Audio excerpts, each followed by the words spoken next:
Okay, my name's Christina Cooney.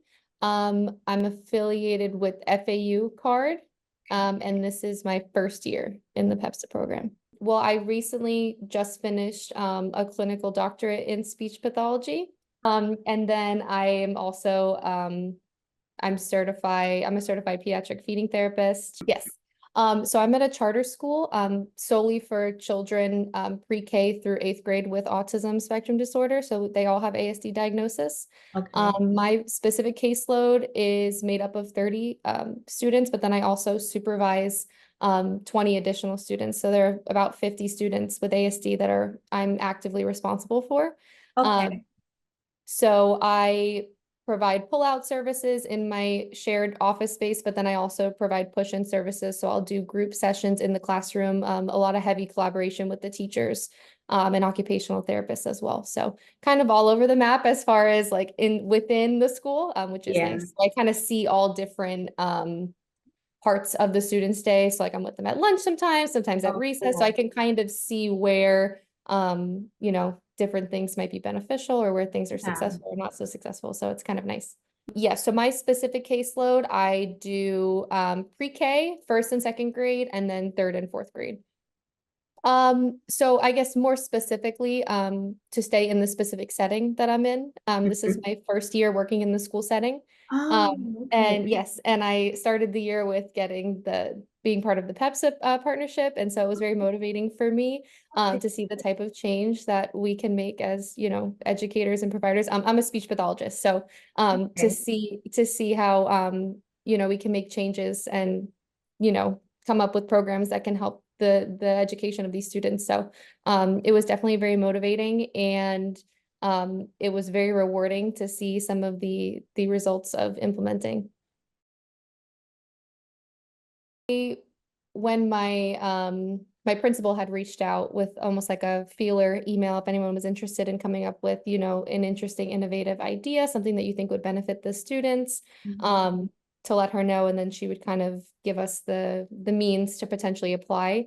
And my mind immediately just went towards my project was on like a pre-vocational program for the students Mhm. to learn like basic life skills that could potentially like increase their employability in the future.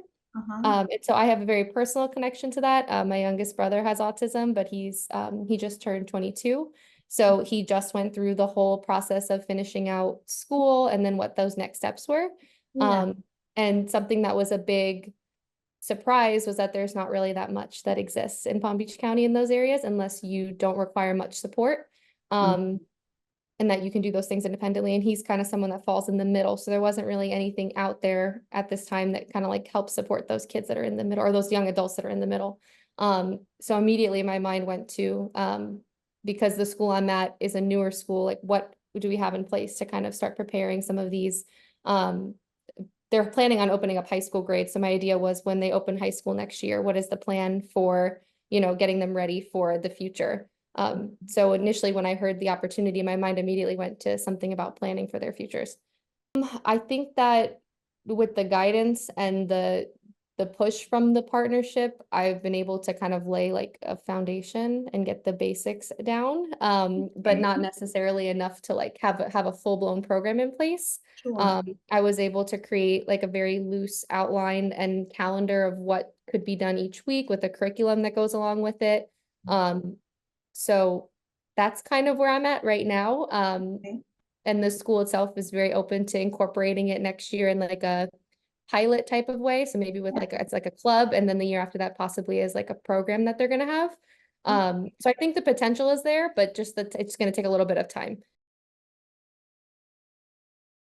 I was satisfied with the number of resources that were available to us. I felt like the program, and everybody at the program was very understanding of the fact that everyone is also working full time. And so as someone who's just finished doing school, it was, at first I wasn't really sure if it was going to feel like, something else that I needed to do and get done, but it didn't feel that way at all. I felt very supported, and, I felt like everything really met me at my own pace, which was very helpful. I felt like they were met. I think that the examples, when I went to the CARD conference in January, I felt like seeing the examples of successful projects was very helpful. For me personally, I think sometimes I'll make things like I'll think things have to be more extravagant than they really need to be. And so seeing some of the examples made me realize, okay, I can keep it a little bit more manageable, Yeah. instead of creating this huge undertaking. Although I think what I came up with was a big undertaking also, but a scaled back version, to be successful, I felt like, made it a lot more realistic for me. And that's a big thing that I think helped me be successful. Um, I think, well, I'm part of a team of 5 other speech pathologists, and I think that as a team, it's really helped us. It's something that I brought up at a lot of our meetings, especially with our administration, of like, this is something that we're looking to incorporate. And I think it's really allowed us as a team to start thinking about the whole child and not just necessarily like this 8th grader or this 7th grader. It's more like, okay, what this whole child, where are they going? How can we use their strengths to help them be more independent, either with daily living or even just, in the future for giving them some type of independence.